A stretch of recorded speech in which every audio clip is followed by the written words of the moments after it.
রাতের অন্ধকারে গাড়ি ছুটছে আর সেই গাড়ির ভেতরে একজন মহিলার আর্তনাদ শোনা যাচ্ছে। এই ঘটনার ভিডিও তুলছেন তিনি, সেই সঙ্গে কাউকে একটা ফোনে জানাচ্ছেন তার সন্তানদের যেন দেখে রাখা হয়, কারণ তিনি আশঙ্কা করছেন তিনি হয়তো আর বেঁচে নাও ফিরতে পারেন। গাড়ির উপরে ক্রমাগত ইট বর্ষণ হচ্ছে। এই ঘটনা শুনলে যে কারো মনেই ভয়ের উদ্রেক হতে পারে, আতঙ্কিত হয়ে পড়তে পারেন যে কেউ। এই ঘটনা মোথাবাড়ি কাণ্ডের প্রেক্ষিতে গত ৩-৪ দিন ধরে যা ভাইরাল এবং সংবাদের একেবারে প্রথম সারিতে উঠে এসেছে, এমনটা যদি সত্যি হয় তাহলে এটা বলা যায় এ রাজ্যের যেটুকু সম্মান অবশিষ্ট ছিল তারও দাহ কার্য সম্পন্ন হলো। নমস্কার, আমি মিঠু, স্বাগত বাংলা বাইটে। মহিলা একজন বিচার বিভাগীয় আধিকারিক, মালদার মোথাবাড়িতে আটকে থাকা 7 জন বিচার বিভাগীয় আধিকারিকের একজন। এই ঘটনা টিভিতে, সামাজিক মাধ্যমে দেখার পরে, ভিডিও ক্লিপিংস দেখার পরেই একটি বিশেষ হিন্দি সিনেমার নাম, সেই একটা বিশেষ প্লটের কথা উঠে আসছে।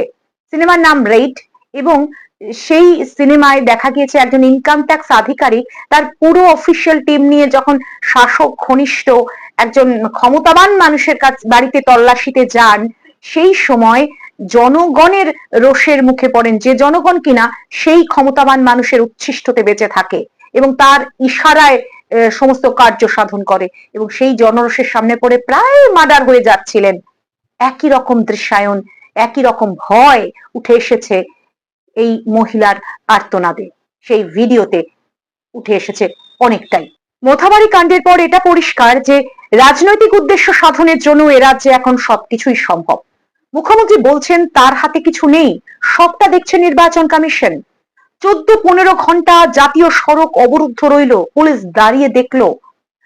গাল ভরা 2400 কোম্পানি, আধা সামরিক বাহিনী কেন রয়েছে? কোনো উত্তর নেই।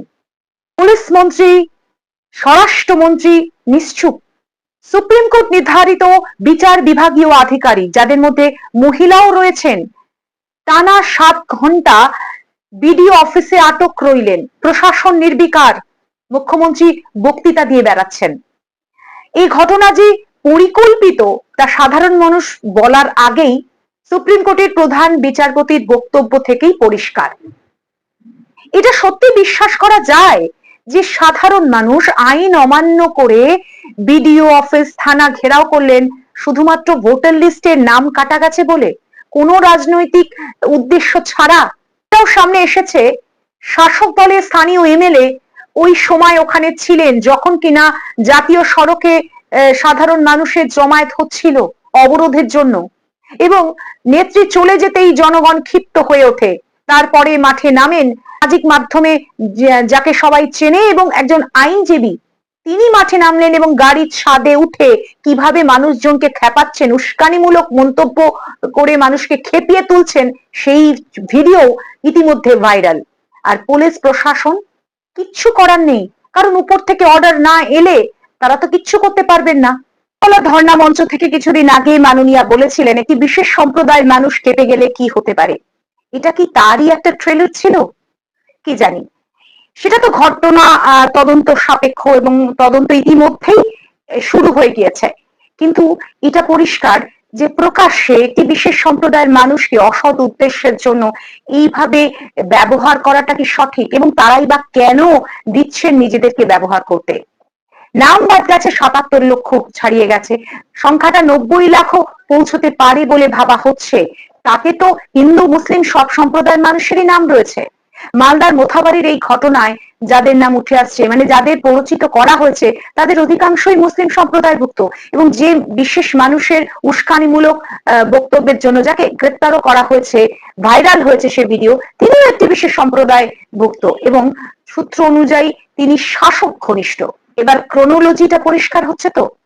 রাজ্যের প্রধান বিরোধী দলনেতা বলেছিলেন 1 কোটির উপর রোহিঙ্গা মুসলিমদের নাম বাদ যাবে, তা অবশ্য হয়নি, কিন্তু এবার বাঁচার তাগিদে সেই বিশেষ সম্প্রদায় মানুষকে খেপিয়ে দিয়ে তাদের অশান্ত করে এইটা প্রমাণ করার চেষ্টা যে তাদের নাম, যেহেতু মালদা মুর্শিদাবাদে অধিকাংশই মুসলিম সম্প্রদায়ের মানুষ এবং স্বাভাবিকভাবেই সেখানে মুসলিম সম্প্রদায়ের মানুষের নামই বেশি বাদ গেছে, এবং তার জন্যই এই পরিস্থিতির সৃষ্টি হয়েছে।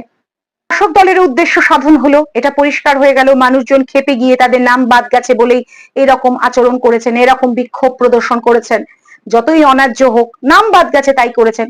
শাসক তথাকথিত বিরোধী উভয়েরই উদ্দেশ্য সাধিত হয়েছে বলেই না প্রশাসন এরকম দাঁড়িয়ে দাঁড়িয়ে সিনেমা দেখেছে।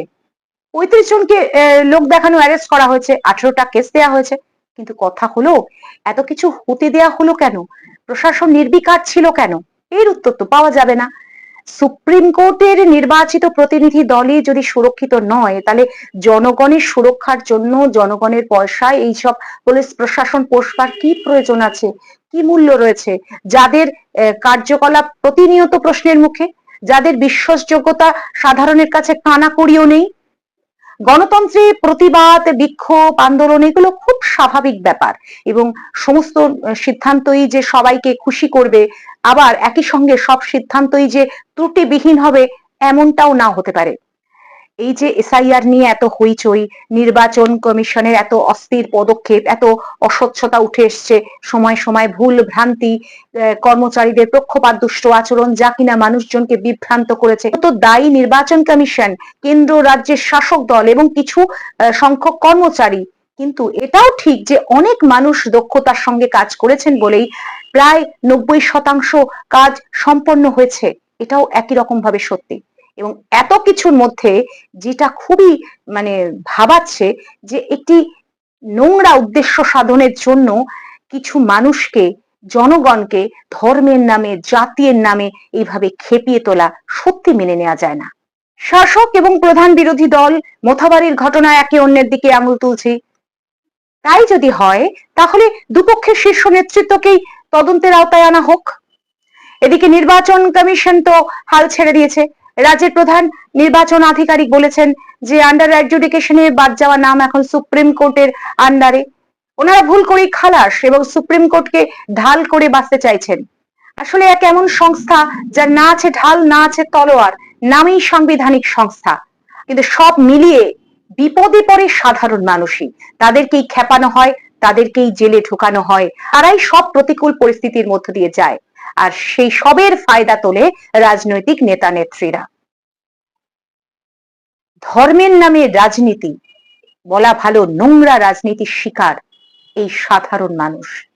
এটা যবে তারা বুঝবে, তবে বোধহয় এই অবস্থান পাল্টাবে। ধর্মের নামে, জাতির নামে এই রকমের নোংরা উদ্দেশ্য সাধনের, নোংরা চক্রান্তের হাত থেকে বোধহয় তারা নিজেদের সরিয়ে রাখতে পারবে। আপনারা কিভাবে দেখছেন, কি ভাবছেন অবশ্যই জানান। আপনাদের মতামতের অপেক্ষায় রইলাম। সঙ্গে থাকবেন বাংলা বাইটের। নমস্কার।